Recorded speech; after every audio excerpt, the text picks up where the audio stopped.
Goldman Sachs is adding unlimited vacation days for senior employees in a bid to retain top talent amid a hot labor market. Bloomberg reporting that the Wall Street Bank will permit partners and managing directors to take time off, quote, without a fixed vacation day entitlement. Now, in our latest Yahoo Finance poll, we asked the question, if your job had an unlimited vacation policy, unlimited PTO, do you think you would take more paid time off than you do now? And 60% said yes. And Akiko, I have to say I was a bit surprised by that answer because I've also heard the flip side, which is that if you have unlimited paid time off, because it's not use or lose, you actually, in the long run, end up taking fewer days.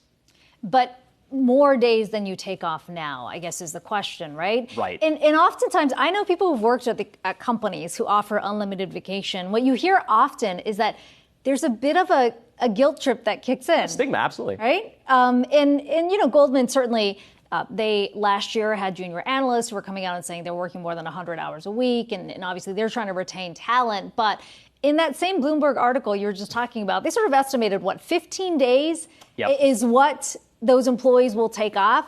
That's not more than maybe 1 day more than you usually get, which is 14 days. Right. And the challenge is that, everyone in the office will know that everyone else has unlimited paid time off. So if someone else is not taking the time off, you feel like there's pressure for you to do the same. So it kind of becomes a little bit of this game that might be more complicated and convoluted than if for example, you have 15 days a calendar year, and if you don't use them, then you will lose them. At the end of the day, I think, yes, it's really about how many days that an individual will take off. And for Goldman Sachs, we know that the banking industry, and especially investment banking, is extremely high pressure. So yes, this could be something on paper that might be nice to them, but when you're working 80, 90 hours a week, I don't think that changes because of this policy.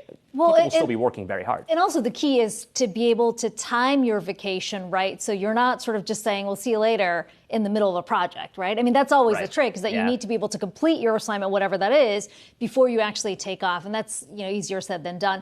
From the company perspective, yes, retention is one. But the other thing I've also heard is, companies often find that everybody wants to take time off during Christmas. They all want to take time off during Thanksgiving. Yep. It's a way to distribute the time off because people know that they can take it off at any time if it's unlimited. Yeah. Well, then the other bit of it, too, is that, if you leave a company and you have paid time off that's on the books, you get that paid out to you. Now, in an unlimited PTO situation, you're not going to get unlimited pay to cover for those days. So that could be a way that HR might be kind of getting around some of those costs as well. But again, worth noting that Goldman Sachs story, again, it's not for everyone. It's only for managing director. Bagels are for associates only. Bagels are for associates only. Yeah. I would like it. Just a note to you. We don't have that. We don't have that here. Yahoo Finance managers who may be watching. Yeah, and we try to stagger our vacations so that, one of us is here. Yeah, that's it, right? Although we still wouldn't be able to take time off at the same time, even if we had unlimited time. It just wouldn't work. Yeah. I've left you hanging more days than you've left me hanging. But we're not going to get into that.